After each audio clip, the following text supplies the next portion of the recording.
Kiai Haji Hasyim Asy'ari memberikan fatwa tidak boleh ikut-ikutan masuk ke gereja. Bahkan beliau menghukumi siapa yang ikut ke sana mizayyim, bahkan sekedar mengenakan simbol-simbol, pakai topi dan sebagainya, fahuwa kafir, maka ikut dalam kekafiran mereka. Man tasyabaha biqaumin fahuwa minhum. Itu keluar fatwa. Ya. Hati-hati Bapak Ibu sekalian, hati-hati ya. Ini tidak mudah. Nah, yang jadi persoalan sekarang, kok bisa sekarang semakin berkembang? Ya.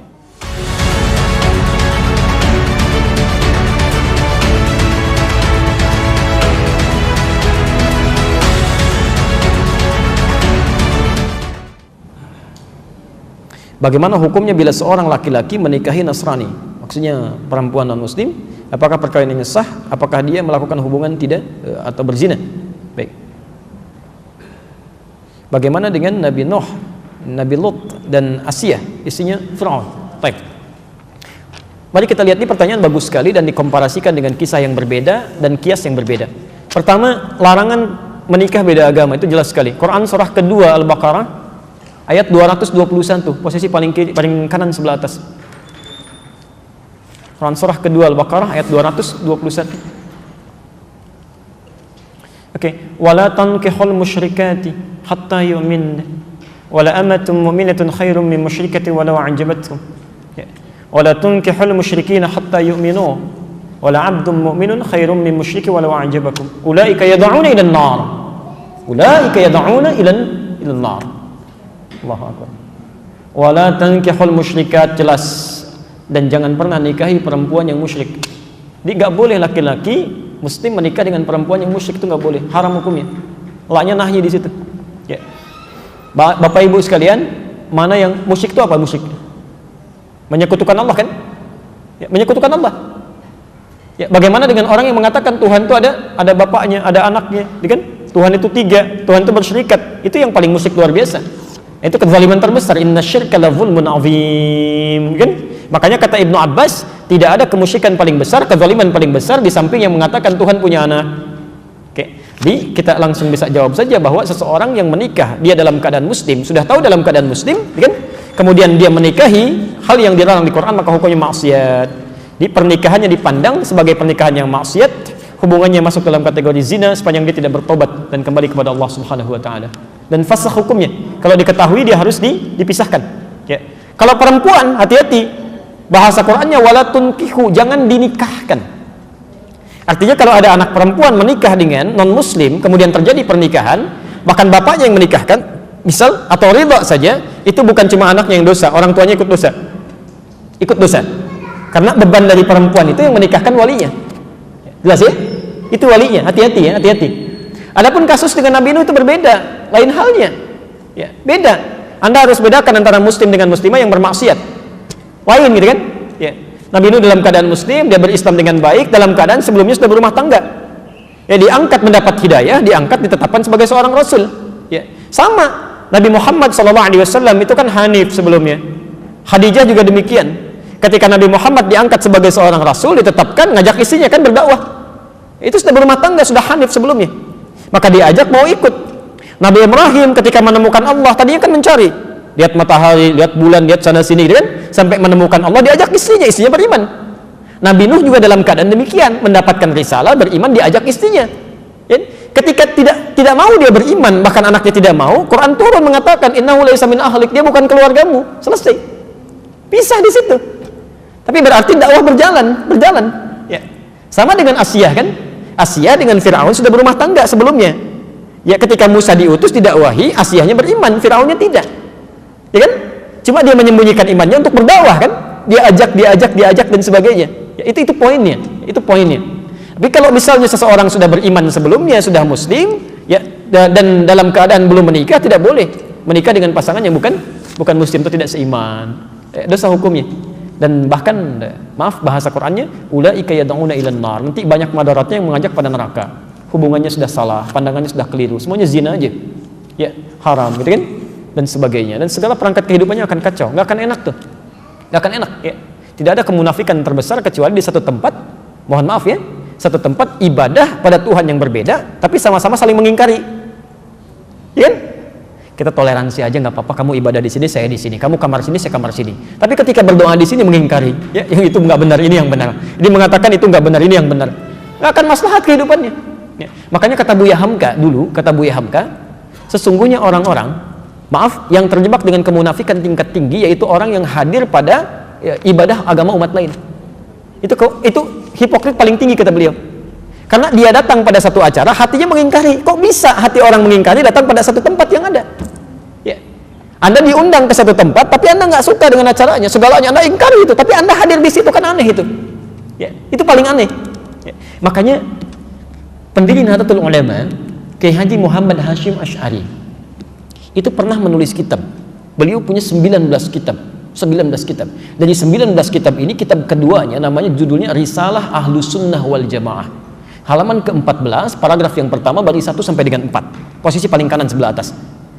Di kitab ini itu disebutkan Pak Ibu sekalian. Kalau Anda lihat di halaman ke-9 ya, itu judulnya tentang Faslun Awwalu Dhuhuril Bid'ah fi Ardi Jawa. Pasal yang menerangkan tentang awal munculnya bid'ah di tanah Jawa. Bid'ah yang dimaksudkan bukan bid'ah fikih, bukan, tapi akidah. Jadi aliran sesat. Ya, aliran sesat. Kata beliau, wantisyaruha fi ardi Jawa wal mubtadi'ina fiha, dan penyebarannya di tanah Jawa, di pelosok Jawa, dan orang-orangnya, tokoh-tokohnya. Itu begitu menyebutkan kalimat pertama, kata beliau, adalah penduduk Jawa itu seluruhnya itu ahlu sunnah wal jamaah, ahlu sunnah wal jamaah. Tapi tibalah kemudian di tahun 1330 Hijrah, alfun wa thalathimi'atin wa thalathina hijriyatan, tiba-tiba entah dari mana masuk paham-paham ke Jawa, merubah keadaan-keadaan ahlu sunnah itu. Bahkan ada penyimpangan-penyimpangan. Ya. Halaman 10-nya paragraf kedua bari 1 sampai 3, posisi paling kanan sebelah bawah. Di antara aliran menyimpang itu, ini bukan kalimat saya, tapi saya bacakan kembali dari kalimat kitabnya. Wa minhum rafidhiyuna. Di antara aliran menyimpang itu yang bid'ah itu ada aliran Rafidah. Rafidah itu nama lain dari Syiah. Ya, disebut Rafidah dari kata rafadha, artinya menolak. Karena Syiah itu menolak kekhalifahan Abu Bakar, Umar, Uthman. Ya, mereka katakan Ali yang berhak. Itu disebut oleh Syekh Hasim yang mendirikan Nahdlatul Ulama tanggal 31 Januari 1926. Itu aliran menyimpang. Dulu nggak ada Syiah. Tiba-tiba muncul kata beliau. Ya sebuna Sayyidina Abu Bakrin wa Umar radhiyallahu taala anhuma. Ya, mereka seringkali mencela ya kekhalifahan Abu Bakar dan Umar, semoga Allah meridhai kepada keduanya. Wa yubalighuna Ali bin Abi Thalib wa ahli baitihi. Ya, dan terlalu mengkultuskan Ali dan ahli baitnya. Kita harus menghormati, ya, menghormati, menyayangi ahli bait dan sebagainya, tapi tidak kemudian menjelek-jelekan sahabat yang lain. Ya. Tapi yang menarik di halaman 14, Masya Allah, Anda bisa pastikan, kata beliau, bahkan ditemukan ada orang-orang ya, yang ikut-ikutan ilal kanais, maaf ya, ke gereja.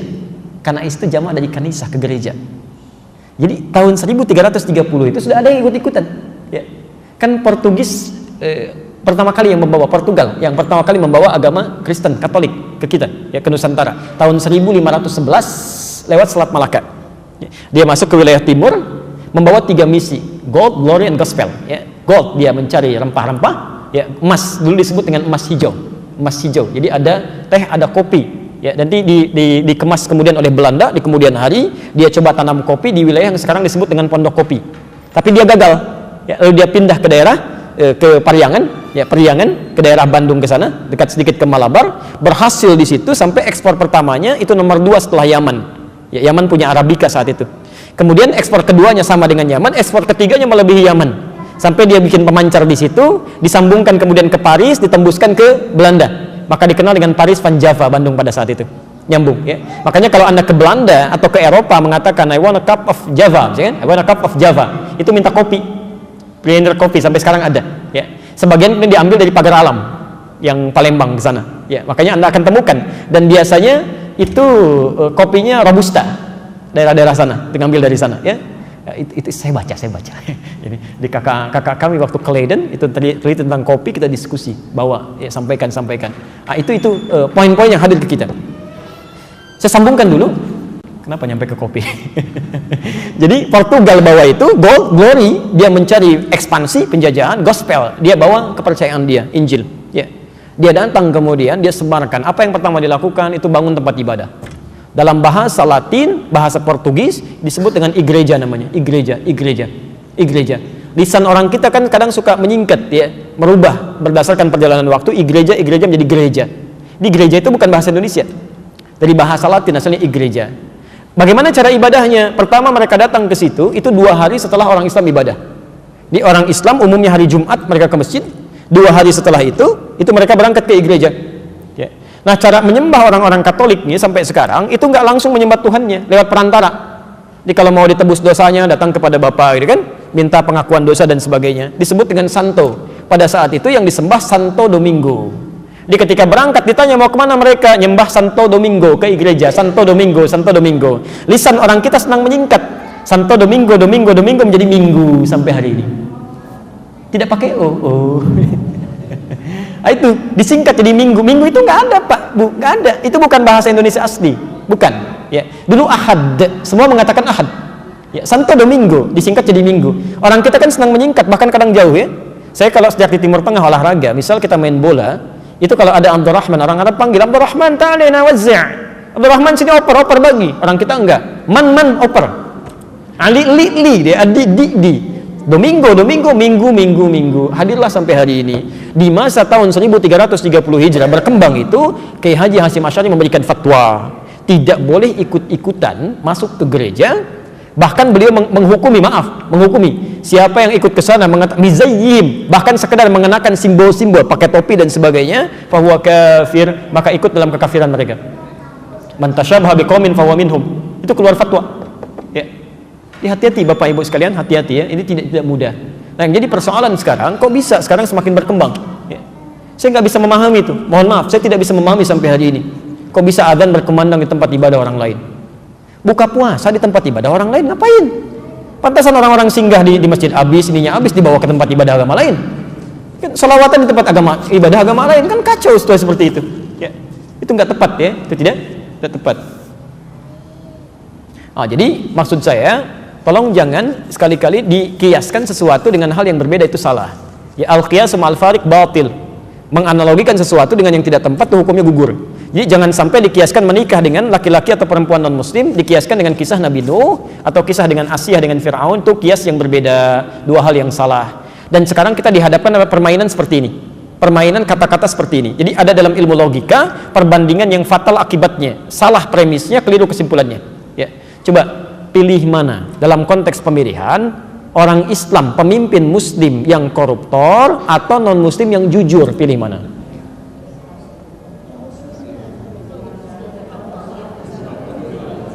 Kan pelan-pelan itu nggak ada jawabannya karena pertanyaannya salah. Pertanyaan yang keliru melahirkan jawaban yang salah. Kalau Anda ingin membandingkan sesuatu dalam kaidah ilmu logika, itu harus apple to apple, harus sama. Jadi kalau Anda bandingkan orang Islam yang jujur bandingkan dengan non muslim yang jujur, fair itu. Tapi kalau Anda bandingkan misalnya orang Islam yang koruptor bandingkan juga dengan non muslim yang koruptor, ya harus sama. Coba ibu deh ya, atau bapak coba bandingkan, pilih mana, terasi Subang atau apel Malang, mana yang enak?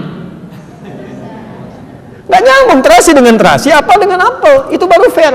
Nah sekarang kita pikiran kita diacak tuh, lebih baik non muslim yang nggak dapat hidayah tapi jujur dibandingkan dengan orang Islam yang koruptor. Emang semua orang Islam koruptor? Silahkan cek mana yang baik kok, itu penyesatan logika, itu salahnya fatal di situ ya. Kecuali kalau perbandingannya sama, misal muslim yang koruptor dibandingkan dengan non muslim yang koruptor, pilih mana? Jangan dipilih, dua-duanya salah. Dua-duanya keliru, cari yang baik ya, cari yang baik.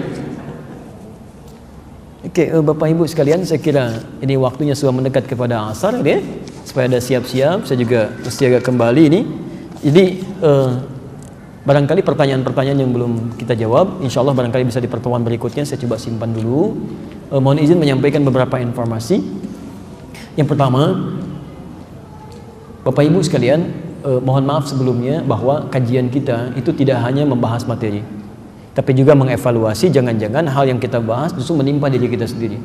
Karena itu dalam kajian tazkiyatun nafas ini selalu harus disertai dengan muhasabah. Ketika pulang ke rumah coba cek, jangan-jangan penyakit iri hati itu menerpa kita ya, bagaimana kita mengobatinya. Lihat keluarga dulu, jangan melihat orang lain, itu tidak baik ya. Itu satu. Yang kedua, sebentar lagi kita akan masuk pada Dzulhijjah. Ada amalan-amalan spesial di situ, bahkan keutamaannya melebihi Ramadan dalam beberapa hal. Saya mohon jangan ditinggalkan, terutama tanggal 1 sampai tanggal 10 Dzulhijjah. Nanti insya Allah kami sedang merintis dakwah supaya lebih terjangkau dengan media, ya. kita sedang membuat sekarang disebut dengan kita namakan Akhyar TV. Akhyar TV. Nanti malam ini ada tazkiyatun nafas juga live itu ya. Di Akhyar TV bisa via Android juga atau di handphone smartphone Anda. Bisa dilihat secara langsung kalau koneksi internetnya bagus. Akhyar TV pakai KH ya. Akhyar TV. Akhyar.tv. Ya.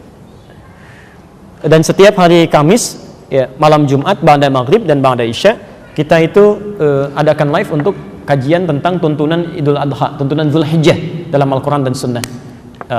Adapun bagi Anda yang sekiranya belum bisa mendapatkan materi-materi catatan, nanti insya Allah mohon kalau nanti ada yang ke Bekasi, saya nanti titipkan buku ya.